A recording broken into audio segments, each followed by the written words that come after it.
Well, good morning. Good morning. Good morning. Let me see how this mic is working. Well, so this morning, Facebook Live is glitching. And so I invited everybody on my group and my community on Facebook to come on over here to YouTube. I haven't really um, even invited many people because I'm learning. Um, I'm learning with this. So, a few updates. Well, happy Friday. Thank God it's Friday. The book. I did turn in my book review. I haven't heard any feedback yet. Our staff meeting was canceled this week, and so I'm sure we will discuss it next week. If the topics that we've talked about have interested you, I suggest you go find it. They sold the books, Amy Moran's books, at Target, but you can order them on Amazon or wherever if you found it interesting. I think a lot of it's common knowledge. I think we know not to make our children the center of the universe. We know not to give them crutches and excuses.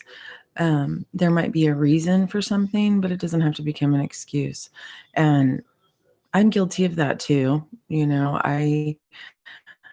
Like I've told you guys, I let just the depths of despair that I felt when my mom got sick and went to the hospital. And it just got, as she was going through the whole hospital experience, she's very sensitive to medications, and I am too. And I, it's always caused her a little bit of confusion anytime she's ever been sick and been in the hospital. But usually, she bounces back when she gets out. This has just been horrendous. And I posted, I think like a week ago when we got the all clear from the COVID, that you guys, she just continues to be an overcomer. She, I realized on Ripley's birthday that 9 years ago she had that valve replacement done in her heart. When here in Bakersfield, the people at San Joaquin literally told me that she had 6 months to live if she didn't have this surgery done. And it wasn't experimental, but it was definitely new and being taught. That's why she ended up at Cedars-Sinai. But they asked us, would you be willing to let us do this? And there was a risk involved, but it was 9 years ago. I can remember walking out of her hotel room, her hospital room, and ICU at San Joaquin, just in the hallway saying, why? And at that point, I had no idea that Cedars-Sinai was going to even be an issue or come up. And so you just never know. You never know right up to that last moment, that God can really turn it around. And my faith has grown tremendously, because during all of this, as much challenge and hard 2020 has been, I can't say I would change things. No, I wouldn't want my mom to get sick, but I've grown so close to the Lord through this because I've had to trust him 100%. And from manifesting this job out of me just saying, Lord, for me to go teach in a school that's not, in my home or virtually, I wanted it to be a certain way. And every day, my mentor in my job, she just says every day, you are a blessing. You are the yin to my yang or whatever, because she is brilliant, but messy and disorganized. And I love to get her organized, and I love decorating our classroom. And she's saying this classroom looks better than it's ever looked. And we're just very blessed because we have a huge classroom, which is really nice, because we do have multiple grades in there. and multiple groups, and then some individuals that work one-on-one. And it's the most wonderful experience. And I just watching her stop everything to pray with kids that want to accept the Lord into their lives. And then she reminds them every day. And it's amazing. It really is. It's such a blessing. And so in the midst of all these trials with coronavirus, with my mom getting it, with me fighting with the people at the transitional care place, and then as feeling so good and leaving work yesterday and just feeling the joy of the Lord. And I had to stop by the grocery store and pick up stuff from the pharmacy. And then as I'm turning the corner to pull onto my street, the transition center calls, and it's a nurse. And she was basically voluntold to call me because I think they're afraid of me. And I don't mean to be that way, but at the same time, I realize that it's a medical profession. And I realize that what they've said, we're fighting an invisible beast. We have no control over it. Okay. I do give grace for all of that because I need grace in my life. So I give it. She fell. And the nurse happened upon her, and she was laying on her back on the floor in the hospital. Okay, Lord, what now? I said, okay, what does that mean? What are we doing? And she said, well, we checked her. We checked Miss Huffman. There's no bruises. There's no marks. She keeps saying she's fine. She's fine. She did not hit her head. So she says, I don't know that she knows if she did or not. And so they are going to, they told me they're keeping her under watch for 72 hours. I don't know what that means. I would think they've been watching her the whole time. I literally feel like my hands are tied. And, I really battle. I battled with, do I take her?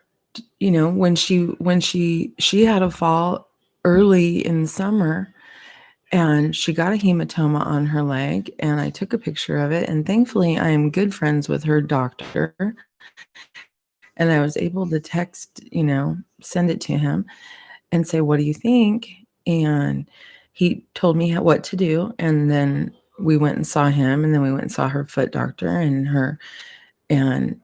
they wrapped it, and they took care of it. But what I was telling the doctors was, it's a battle that I didn't know I wanted to fight. And my mom has a DNR, do not resuscitate. And so when they told me that she had COVID, I'm just like, okay, that's not possible, because everything we've heard has been so horrible. But you guys, she went through it with no symptoms. She did their COVID cocktail, which is basically a Z-Pack of antibiotics, zinc, vitamin C, which you should be taking if you're not. It's just good for you anyway. And she made it through. And the county cleared her a week ago today. Last week, she was evaluated by one facility. And then on Saturday, they reviewed that at another facility, got the doctor's report and reviewed that one, and gave me basically similar to what Brookdale would do. It was actually going to be more expensive. And so the plan is that she's coming home. I just prayed. I was like, Lord, there's got to be a way to make it happen. And it just has worked out. Ripley's going to be able to come back to California. Her school is staying remote. So she's going to come and continue school. She's in an anatomy and physiology class right now that was so impacted here in California. She never could get into a class for like 2 years. So she's been able to get into it at Midland College, and that's just going to help her. Plus, it's been nice that since she's been in Texas, she's done a bunch of certifications that were available to her online, just helping her further herself in her medical career. And so she knows my mom's needs. The people at around the clock will be coming and giving her physical therapy and occupational therapy. And so Ripley will be here with her Monday through Friday while I'm at work. Then we have Agape Home Health coming to do respite on Saturdays and Friday nights. And so, it's working out and God is good. And I just want to thank all of you that have been praying for her. If you would just continue, because we have a few more days, but I started just working on things to get her room ready. We're moving some of the furniture out of there because she might need to be in a wheelchair for a little while till she gets her strength back up and can start walking again, more than a few steps. So thank you for that. Um, I do want to continue to encourage you that, January is starting to come to an end very quickly. We have another week or so, and then we head right into February. And, it's a new year. And what are we doing differently? I've changed my board, the book. I did say finished in 2020. I changed it to 01, but I'm not giving myself the whole year. I joined Growth Day. And if you don't know what that is, it's a new community that Brendan Burchard started to welcome 2021.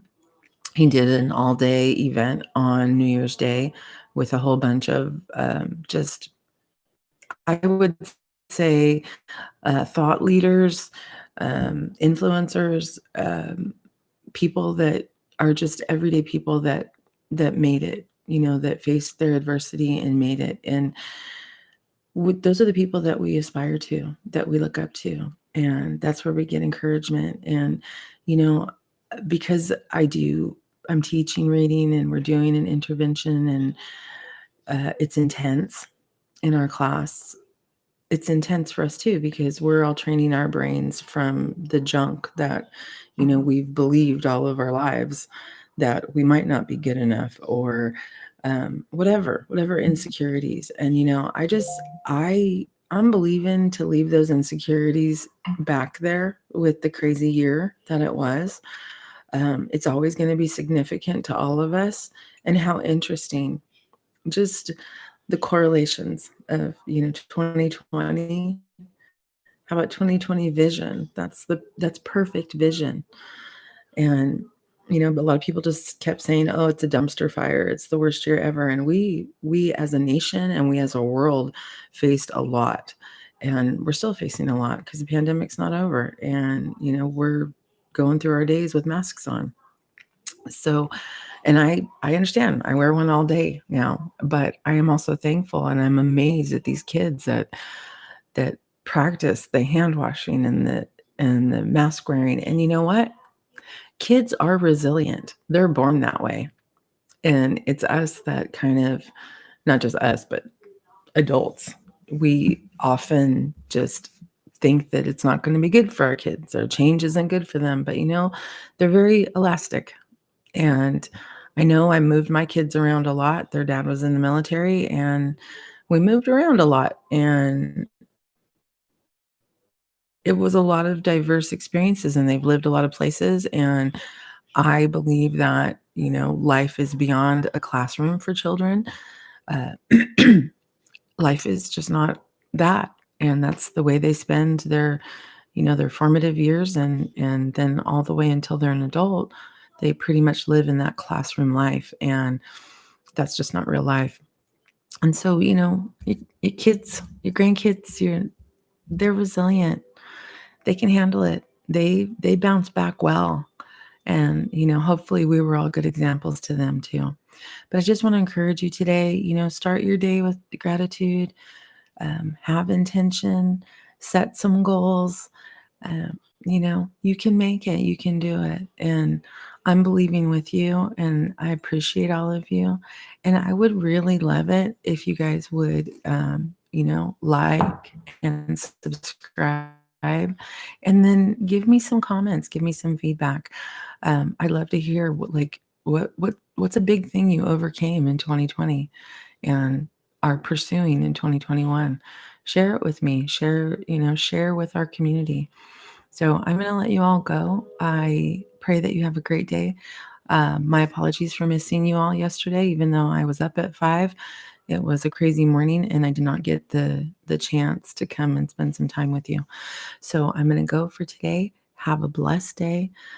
Uh, you know, trust God. He's got a plan and he's not worried.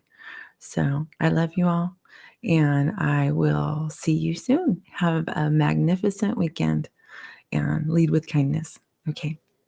Bye.